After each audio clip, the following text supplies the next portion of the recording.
A few weeks ago, Narpi published a lengthy video explaining our relationship. I wanted to take time to thoroughly talk about my relationship with him. I've had a couple weeks offline to properly think about things, and I had previously published a response online regarding everything a couple weeks ago, which I feel were very flawed and emotionally charged. I instantly admitted guilt, said everything in his video was true, and left. I ended up removing my response shortly after it was published, as I felt like it downplayed things inside of the video and didn't really go into much detail, and I needed to reassess everything and figure out how to properly respond. I apologize for taking the time that I have on it. I previously sent him an email a week ago regarding our relationship, which I came to the conclusion that I still feel it's necessary to add context after seeing a video by YouTuber Lanza, which described our relationship much more in depth than any other video I've ever seen. It helped me remember everything with him that happened between us and several other people. This video will be going into several different sections, including our relationship, our fallout, the document I created, and how I handled everything following our fallout. There will also be other things mentioned for contextual purposes, and throughout this video I will be referring to him as Max. I would please ask that you watch the entire video before coming to any conclusions, and to put any previous feelings you've had about my other responses aside for my explanation of this. The purpose of this video is to provide crucial context that was missing from Max's video. In the summer of 2019, I met Max through mutuals, and we began talking and became friends very quickly, as we were both popular content creators and related to each other a lot. He was 17 years old, turning 18 in 3 months, and I was 20 years old. Our age gap specifically was 3 years and 3 weeks apart in age, and we had gotten close and affectionate very fast, really before either of us got to actually truly know each other. I personally did not find anything morally outrageous of such an age difference. There's a lot of debate online regarding this, but in the end, this is how I felt back in 2019. Our friendship would turn into a romantic fling, where we were very intimate with one another and said that we loved each other. It was something that, as our relationship progressed, I grew greatly uncomfortable with how sexual the relationship was, and had no idea how to communicate this to him. He would push our conversations into being sexual constantly. I shouldn't have given into that, but I felt obligated as he was my best friend and I just wanted to make him happy. I would consider what we did very mutual. However, my mentality towards it has really already been stated. I asked him one day very nicely and politely if he could please stop pushing sexual advances towards me. His response to this was immediately getting extremely upset at me, and he would not talk to me for several months following. From October to December of 2019, we would find ourselves not talking as much as he felt like I had no interest in him as a person, and would constantly guilt-trip me about it. This is absolutely not the case, as I just was simply uncomfortable with the dynamic that we had once shared. I felt like things had moved way too fucking fast, and didn't feel comfortable with an extremely sexual dynamic. Something that he would constantly push and seek. Over the time period that we wouldn't talk, he would seek this from other people. He would brag to me about how he'd seek 20-plus-year-old men as a minor, and even sent me a screenshot of him initiating an intimate conversation with another adult. He was very vocal about this, and would share messages he used to flirt and engage with sexual relationships with other adults. One of the other people he got this from was an old friend, who went under the name of E inside of Narpi's YouTube video. I will briefly speak upon the relationship for contextual purposes, as Max himself stated in the video that he had no idea what he did to him, and only ran off of a couple of screenshots from a few years ago. While Max was 17 and E was 18 years old, they would have a friends with benefits type relationship. Max would pressure E into sending nude photographs, despite E making it very clear that he was conflicted about it. Max, however, would push this even further, stating that he could simply delete the images afterwards. Max would be consistently abusive towards E, and whenever he brought this up to Max about how it was hurting him badly, Max would downplay his own actions and make him feel even worse. A year later, after Max was emotionally abusive towards him and they had a falling out, Max would go back to his messages with E and take a screenshot of them engaging in sexual behavior, and wanted to use this against him as Max was 17 and E was 18 years old. I confronted E on this myself, to which he had to share this screenshot showing Max himself absolutely pressuring these advances, which is something Max intentionally left out only up until I confronted E about it. Max was quite literally blackmailing my friend. E, rightfully, had Max blocked to this day for purposely twisting the relationship and threatening to expose him for something that wasn't true. It wouldn't stop there either, as Max would go onto his own large Twitter account and retweet memes making fun of the very person he was being abusive towards, ganging up on him with his friends. He was misusing his own platforms he had to harass and bully someone that he was being abusive towards. This scarred E significantly as he was being harassed by someone who had a much larger following than him and had no chance of defending himself. December of 2019, Max and I would regain contact where we continued our relationship, mostly out of obligation from my part, as I did not want to upset him again by rejecting his advances. As time progressed, we stopped doing this, and around his 18th birthday in January of 2020, he would immediately begin a relationship with a person who was 16 while he was 18. I'm not calling this age gap immoral or predatory whatsoever, and anyone who tries to make it as that is a fucking moron. I will refer to this 16-year-old as B. We would not talk much while he was dating this person. The relationship between him and Max would last a few months, where Max would engage in very reckless behavior throughout the relationship with B. Max would hook up with a stranger from an app named Howler and would be dishonest about it towards his partner. Max would be confronted about this and he admitted to cheating on his partner, promising not to do it again.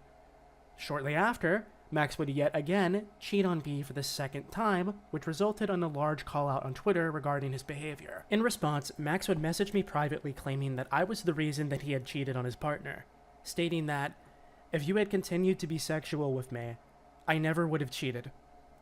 This statement is incredibly important because him saying, "I really am that shitty and would have functioned that way," meaning he was completely and entirely aware of his own actions. He was not a minor when he was doing this stuff. He was an adult. I cannot speak for this person and how they currently feel about this relationship, and frankly, I don't really care nor believe it really matters here. It has been several years, and I can only assume that both of them have moved forward from this. It is merely providing important context for people to know what was transpiring behind these messages. Max's final response to this situation was going onto Twitter, threatening to take his life, and then he was put in a mental ward for over a month. I would constantly call and ask my friends on his whereabouts past this point, as I had no idea what had happened to him. He would regain contact with me in May 2020, where he and I would begin talking once more, and he seemed in higher spirits after an extremely serious situation that happened. This, however, did not last long, as he would very quickly begin to treat me like garbage again. In his YouTube video he published a few weeks ago, when I had a conversation with him about addressing this online, he claimed I guilt-tripped him with my grandfather. Instead, he would deflect and talk about my actions during 2020, using his grandfather as a pivot point and blaming me for the time he'd lost. This needs a lot more context that he knows is being left out, or at least is being worded in a way to which it leaves it up to the viewer's imagination to what was really going on. In June 2020, my grandfather died.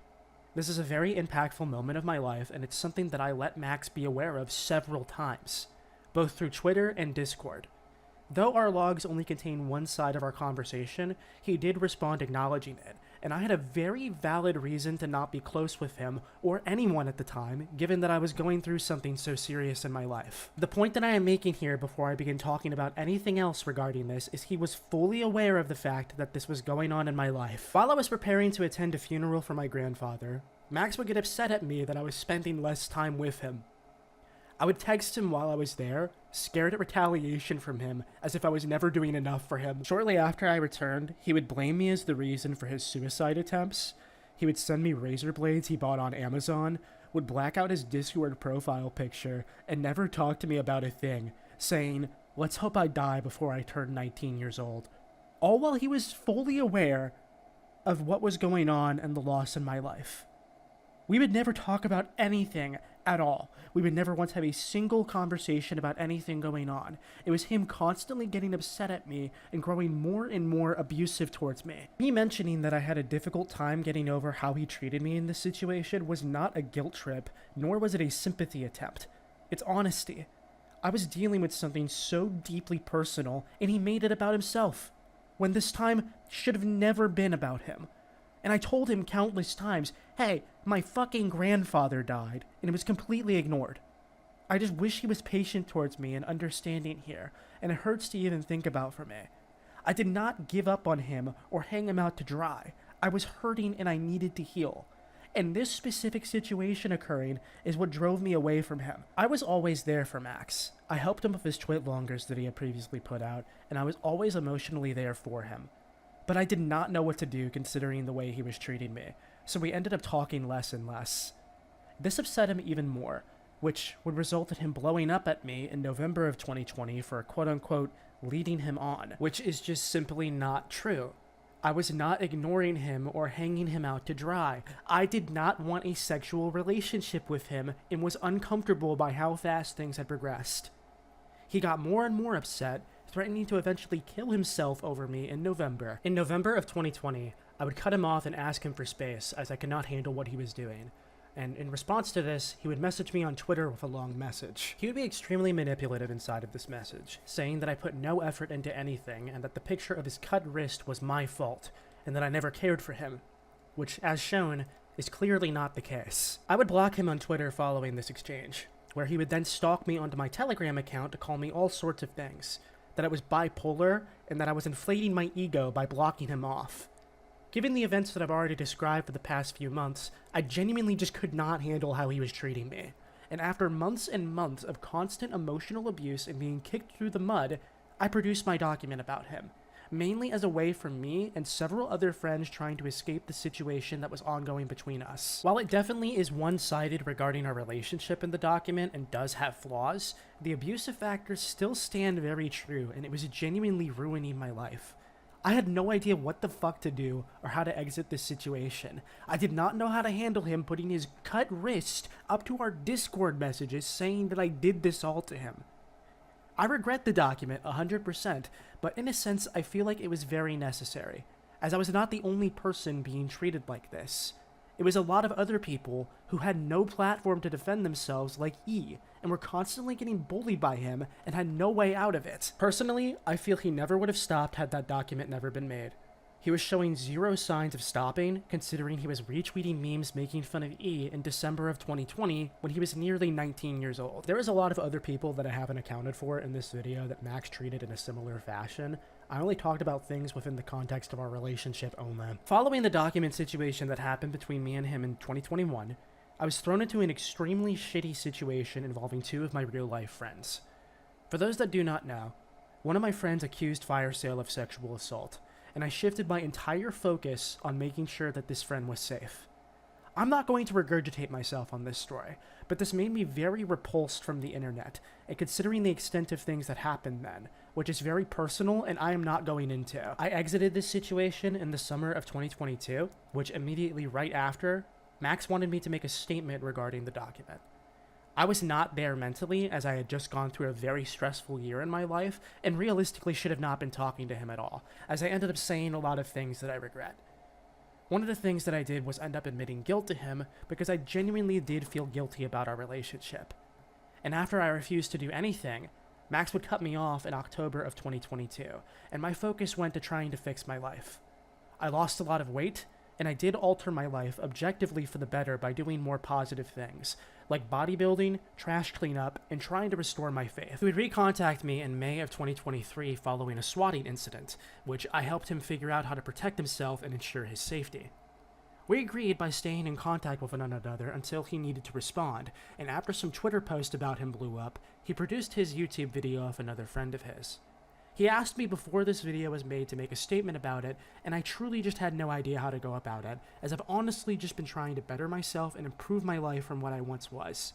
So I refused, until my friends began confronting me on the matter. Overall, the way that I handled things was quite horrible, and I absolutely have wrongs when it comes to us. It needs to be understood that this was an extremely complex situation with lots of crevices and details that needed to be said. I immediately admitted guilt and made the terrible responses that I did out of having a guilty conscience. I have been extremely vocal to him that I felt there was a lot of miscommunication between us. Like I said, we never once sat down and talked about what the hell was going on between us, and instead of blacking out your Discord profile picture, or sending me pictures of your cut wrist, or making me feel terrible in some of the worst parts of my life, you could have just talked to me like a normal person. I, along with countless others, was abused very badly by Max, and that is not something I'm going to sit here and downplay. I do not believe he is this person anymore, as he's been very vocal about trying to make amends with anyone that he can, but his video doesn't tell the full story. He was an extremely abusive person, and there's quite a lot of people forgiving him when it really is nobody's place to except the people that he treated like this. I do not believe he deserved a platform with how he was treating people at the time. This serves as my side regarding my relationship with Narpe, and I will not be commenting any further on it. I'm sorry I took so long to work on this, but I hope it's understandable given the amount of stress that came from all of this. In the end, none of this should have ever happened, but this is what happened between us. Again, I will remain offline from this channel, and if I need to post anything, it's going to be on Koneko. I personally have zero interest in Roblox content creation at all, and I haven't for several years. I've gone ahead and removed a lot of people from my life that I met from Roblox, and I'm going to try to be productive. I want to work on getting my GED and trying to improve my life, as that's literally all I've been trying to do for the past 3 years. I would like to thank friends of mine who have been there for me to emotionally support me throughout the past few weeks. A lot of my friends cut me off and blocked me, but there were some who were immediately there for me to reach out to ensure my safety and helped me figure out how to even properly respond to this. I never would have been able to make this video without them, and I cannot be more thankful for my friends being there for me. The final thing I want to say is the only person who ever did the slightest bit of research regarding me and Max's relationship was one guy named Lanza, who did an amazing job compiling our relationship in a non-biased manner. There was so much more to our relationship that I simply hadn't gotten around to sharing. I was not immediately prepared like Max was, as he had been preparing for this for months beforehand. I needed time to work on this and shouldn't have responded initially the way that I did, and I do apologize for that. I don't blame anyone for taking it at face value, considering my initial responses I made surrounding the situation.